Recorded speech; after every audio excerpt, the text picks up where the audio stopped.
Hello viewers, আমন্ত্রণ জানাচ্ছি new release this উইকের আজকের পর্বে। এই শোটাতে আমরা যেটা করি যে প্রতি সপ্তাহে হলিউড, বলিউড, ঢালিউড কিংবা টালিউডে কোন কোন নতুন সিনেমা বের হয়েছে সেগুলো নিয়ে আপনাদেরকে তথ্য দেওয়ার চেষ্টা করি। আশা করছি যারা সিনেমা প্রেমী আছেন তারা সকলে পুরোটা শোতে আমার সঙ্গেই থাকবেন। আর বরাবরের মতো আপনাদের সঙ্গে বর্ষা রয়েছে। চলুন দেখে আসা যাক এই সপ্তাহে নতুন কি কি সিনেমা রিলিজ হয়েছে। প্রথমেই শুরু করতে চাই হলিউড দিয়ে। হলিউডে দারুণ অ্যাডভেঞ্চারাস একটা মুভি বের হয়েছে যেটার নাম হচ্ছে Bad Boys Ride or Die. যারা ব্যাড বয়েজ আছেন কিংবা যাদের ভিতরে একটু অ্যাডভেঞ্চার স্বভাব আছে তাদের জন্য দারুণ পছন্দ হবে উইল স্মিথ অভিনীত এই সিনেমাটি। চলুন এই সিনেমাটা নিয়ে আরো একটু ডিটেলস জেনে আসি। Mike, slow down. We are late. My stomach ginger ale. Bad Boys Ride or Die এমন একটি সিনেমা যা 2024 সালের আমেরিকান অ্যাকশন কমেডি ফিল্ম, যা বাডি কপ ফিল্মসের ব্যাড বয়েজ সিরিজের চতুর্থ কিস্তিতে উইল স্মিথ এবং মার্টিন লরেন্স অভিনীত। ব্যাড বয়েজ ফর লাইফ 2020 এর সিকুয়েল এবং আদিল ও বিল্লাল দ্বারা পরিচালিত, যেটি লিখেছেন ক্রিস ব্রেমনার এবং উইল বেল। এই সিনেমাতে নতুন কাস্ট হিসেবে রয়েছেন এরিক ডেন, ইউয়েন গ্রোফুক, রিয়া সিহার্ন, মেলানি লিবার্ড এবং টিফানি হ্যারিস। মূলত এই সিনেমাতে দেখানো হয়েছে মিয়ামি গোয়েন্দা মাইক এবং মার্কাস বার্নেট তারা তাদের প্রয়াত ক্যাপ্টেন কনরাড হাওয়ার্ডের নাম মুছে ফেলার চেষ্টা করছেন এবং ষড়যন্ত্রের অভিযোগে মিথ্যেভাবে অভিযুক্ত করার চেষ্টা করছেন। গত সপ্তাহে রিলিজ হওয়ার পরপরই এই সিনেমাটি দর্শকদের চাহিদা অনুযায়ী রেটিং পেয়েছে আউট অফ 5.3।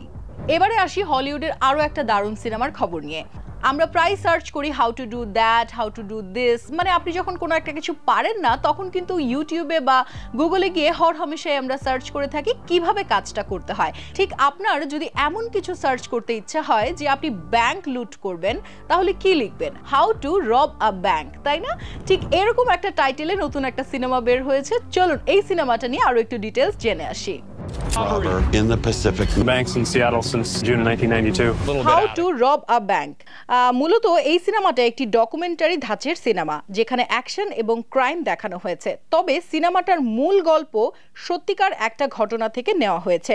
নেটফ্লিক্সে গত 5ই জুন মুক্তি পেয়েছে এই সিনেমাটি। সিনেমাটির মূল ভূমিকায় রয়েছেন জর্ডান বার্নার্ড, কেসজা ভেগা, মাইয়া মেশাল সহ আরো অনেকেই। 1990-এর দশকের গোড়ার দিকে একজন কুখ্যাত মাদক ব্যবসায়ী থেকে ব্যাংক ডাকাত, যাকে পুলিশ হলিউড বলে ডাকতো, এবং স্কট স্কারলকের সত্য ঘটনাকে অবলম্বন করে এই সিনেমাটা তৈরি করা হয়েছে। তিনি ডাকাতি করার সময় পয়েন্ট ব্রেকের মতো সিনেমার দ্বারা অনুপ্রাণিত হয়ে বিভিন্ন ধরনের মেকআপ, পোশাক এবং মুখের কৃত্রিম সামগ্রী ব্যবহার করে ডাকাতি করত। সিয়াটল নামের একটি শহরে 17টি ব্যাংক সফলভাবে তিনি লুট করেছেন। প্রায় $2.3 মিলিয়ন তিনি লুট করেছেন ঠিক একইভাবে ছদ্মবেশে। এখন পর্যন্ত সিয়াটল এলাকার বিভিন্ন পুলিশ এবং FBI তাকে খুঁজছেন। ঠিক এমন একটা সত্যিকার ঘটনা নিয়ে এই ডকুমেন্টারিটা বানানো হয়েছে, যেটি নেটফ্লিক্সে 5ই জুন মুক্তি পায়। এই ডকুমেন্টারিটি পরিচালনা করেছেন স্টিফেন রবার্ট মোর্স এবং সেথ ফোর্ক। এক্স্যাক্টলি কি করে ব্যাংক লুট করতে হয় এখন কিন্তু এই সিনেমাটা দেখে সেটাও জানা যাবে। দারুণ ডকুমেন্টারি, এটা দেখে ফেলতে পারেন কিন্তু এই আসছে ছুটির মধ্যে আপনারা এই সিনেমাটা। আর যদি ভাবেন যে না আসলে হলিউডে যাব না, একটু বলিউড পাড়ায় ঢুকতে চাই, তাহলে চলুন নিয়ে যাই আপনাকে বলিউড পাড়ায়। 12 ফেল সিনেমার ব্যাপক জনপ্রিয়তা পাওয়ার পর বিক্রম মাসি অভিনীত নতুন একটি সিনেমা এসেছে যেটার নাম হচ্ছে ব্ল্যাক আউট। এবং এই সিনেমায় সবচেয়ে পছন্দের যে ব্যাপারটা বা সিনেমার যে এক্সক্লুসিভ ব্যাপারটা, এই সিনেমায় সুনীল গ্রোভার রয়েছে। আমার খুবই পছন্দের একজন অ্যাক্টর এবং খুবই ভার্সেটাইল একজন অ্যাক্টর, এবং সেই সঙ্গে রয়েছে মৌনি রয়। চলুন জেনে আসি ব্ল্যাক আউট সম্পর্কে আরো একটু বিস্তারিত। टारगेट लेनी डिसोजा, बीइंग ऑपरेशन जर्नलिस्ट, लेकिन सर पे गोली।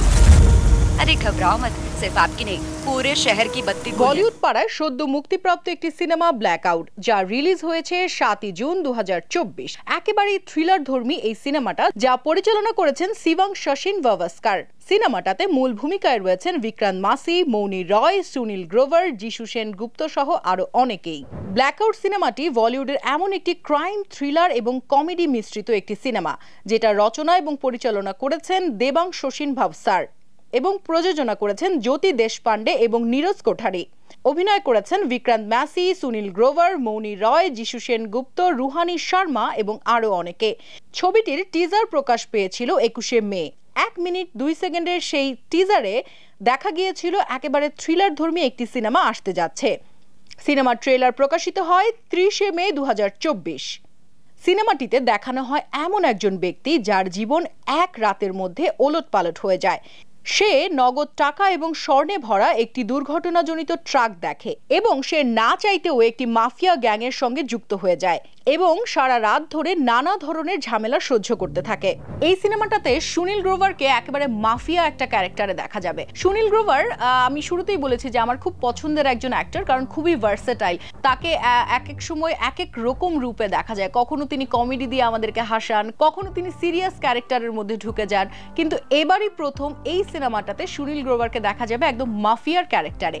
যাই হোক, এই সিনেমাটা রিলিজ হওয়ার পরপরই দর্শকদের চাহিদা অনুযায়ী রেটিং পেয়েছে 3 out of 5। সো যারা একটু পছন্দ করেন থ্রিলার ধর্মী সিনেমা দেখতে, সিনেমাটা দেখে অবশ্যই কমেন্টের মাধ্যমে জানাবেন যে কেমন লাগলো সিনেমাটি। এবারে আসা যাক বলিউডের আরেকটি সিনেমা নিয়ে। বলিউডে খুবই আন্ডাররেটেড একটি জনরা হচ্ছে হরর কমেডি, যেটা নিয়ে খুব কম সিনেমা হয়েছে, তবে হরর কমেডি জনরাটা বেশ চমৎকার একটা জনরা। যারা আসলে কমেডি এবং হরর দুটোকে একসাথে দেখতে পছন্দ করেন তাদের জন্য ডেফিনেটলি এই সিনেমাটা ভালো লাগবে। বলছিলাম হরর কমেডি জনরার নতুন সিনেমা মুঞ্জার কথা। চলুন এই সিনেমা সম্পর্কে আরেকটু ডিটেলস জেনে আসি। चटकवाड़ी और वो पेड़ भी जहां मुंजा की अस्थियां गड़ी। মুঞ্জা এমন একটি সিনেমা যা 2024 সালে ভারতীয় হিন্দি ভাষার ন্যাচারাল কমেডি হরর জনরার একটি সিনেমা, যেটি পরিচালনা করেছেন আদিত্য সরপোরদার। ম্যাডহক ফিল্মস এর অধীনে দীনেশ ভিজান এবং অমর কৌশিক প্রযোজিত একটি সিনেমা। এটি সর্বরী, মোনা সিং, অভয় বর্মা এবং সত্যরাজ অভিনীত ম্যাডহক সুপারন্যাচারাল ইউনিভার্সের চতুর্থ সিনেমা। ভারতীয় লোক কাহিনী এবং পৌরাণিক কাহিনী দ্বারা অনুপ্রাণিত হয়ে সিনেমাটি বানানো হয়েছে। সিনেমাটি মুক্তি পায় 7 জুন 2024। এই সিনেমাটাতে দেখা যায় একজন যুবক, তিনি তার নিজ গ্রামে যাওয়া একটি পারিবারিক গোপনীয়তা এবং একটি প্রতিহিংসা পরায়ণ মনোভাব প্রকাশ করে, যার নাম থাকে মুঞ্জা, যে বিয়ে করতে চায়। এখন যুবকটিকে অবশ্যই নিজেকে এবং নিজের প্রেমকে মুঞ্জার খপ্পর থেকে রক্ষা করার জন্য লড়াই করতে হবে, যা সিনেমার গল্পটিকে কিছুটা হাস্যকরভাবে ভয়ঙ্কর এক অ্যাডভেঞ্চারের দিকে নিয়ে যায়। যারা আসলে হরর কমেডি জনরাটা পছন্দ করেন, মুঞ্জা সিনেমাটা মাস্ট ওয়াচ। অবশ্যই দেখে জানাবেন কেমন লাগলো। এবং সেই সঙ্গে এই সিনেমাটাতে দারুণ একটা ব্যাপার হচ্ছে, অনেক বছর পরে আমাদের সকলের পছন্দের মোনা সিংকে এই সিনেমাটাতে দেখা যাবে। সো ডেফিনেটলি সিনেমাটা দেখবেন এবং জানাবেন কেমন লাগলো। এবারে চলুন একটু ঢু মেরে আসি বাংলা সিনেমার দিকে। টালিউড পাড়ায় 50তম জুটি হয়ে একসঙ্গে নতুনভাবে নতুন সিনেমা নিয়ে হাজির হয়েছেন প্রসেনজিৎ এবং ঋতুপর্ণা ঘোষ। এই জুটির 50তম সিনেমা এটি। এর আগে অসংখ্য সিনেমা তারা একসঙ্গে করেছেন এবং মোটামুটি প্রতিটা সিনেমায় দর্শক জনপ্রিয়তা পেয়েছে। সিনেমাটির নাম হচ্ছে অযোগ্য। সিনেমাটিতে একেবারেই সামাজিক প্রেক্ষাপট তুলে ধরা হয়েছে এবং ড্রামা ঘরানার এই সিনেমাটা। চলুন এই সিনেমা সম্পর্কে আরেকটু ডিটেলস আমরা জেনে আসি। তুমি আপনি সব সময়ের সঙ্গে বাধা রাখতে, আপনার বয়স বাড়লে ঠিক তুমি হয়ে যাবে। অযোগ্য এমন একটি সিনেমা যা 2024 সালের 7 জুন মুক্তি পায়। সিনেমাটি কৌশিক গাঙ্গুলি দ্বারা পরিচালিত এবং এতে প্রধান চরিত্রে রয়েছেন প্রসেনজিৎ চ্যাটার্জি, ঋতুপর্ণা সেনগুপ্ত, শিলাজিৎ মজুমদার এবং লিলি চক্রবর্তী সহ আরো অনেকেই। যেহেতু এই জুটির এটি 50তম সিনেমা, তাহলে বলাই বাহুল্য যে এই সিনেমার সমীকরণটা অন্যান্য সিনেমার চেয়ে কিছুটা হলেও আলাদা হবে। দীর্ঘ সময় ধরে অভিনয় করা এই জুটি তাদের অধিকাংশ সিনেমাতেই উত্তম সুচিত্রার মতো মধুর প্রেম এই ঘরানাতেই কাজ করেছেন। পরিচালক কৌশিক গঙ্গোপাধ্যায় তার নিজের 32তম সিনেমাতে এই জনপ্রিয় জুটিকে নিয়ে ব্যতিক্রমধর্মী কিছু করবেন, সেটাই কিন্তু স্বাভাবিক। অযোগ্য এমন একটা গল্প যাতে রয়েছে অগণিত চওড়া রাস্তা, লেন, গলি, কানা গলি আর জয় জগন্নাথ, যে উচ্চারণে অতীত, বর্তমান, পুরনো প্রেম, ব্যথা, যন্ত্রণা, রাগ, দুঃখ, অভিমান আর পুরোপুরি সমুদ্র মিলেমিশে একাকার হয়ে যায়। কৌশিকের চিত্রনাট্য এবং একান্ত নিজস্ব সুরে বাঁধা হয়েছে এই সিনেমাটি, যেখানে আজকের সময়ের আচার যেমন স্পষ্ট, তেমন হালকা থ্রিলারের মেজাজও অস্পষ্ট নয়। আবার অতীতের রক্ত ঝরানো রাজনৈতিক কিছু ঘটনাও এখানে দেখানো হয়েছে। 2 ঘন্টার এই পূর্ণদৈর্ঘ্য সিনেমাটি দেখলে আপনার হয়তো পুরনো প্রেম, ব্যথা কিংবা নিজের করা কোনো ভুল নাড়া দিয়ে উঠতেও পারে মনের কোণে। অবশ্যই অযোগ্য সিনেমাটি দেখে জানাবেন যে কেমন লাগলো। Last but not the least, Dhallywood পাড়ায় যদি আমরা যাই, ঢালিউড পাড়ায় এই সপ্তাহে নতুন কোনো সিনেমা মুক্তি পায়নি, তবে অচিরেই ঢালিউডে নতুন সিনেমা মুক্তি পাবে সেই আশাই রইলাম। আর এরই সাথে শেষ হচ্ছে আজকের new release this week. So উইকেন্ডে আজকে যে সিনেমাগুলো নিয়ে কথা বললাম তার মধ্যে কোন সিনেমাটাই দেখেছেন সেটা অবশ্যই কমেন্টের মাধ্যমে জানাবেন। দেখা হচ্ছে আগামী পর্বে।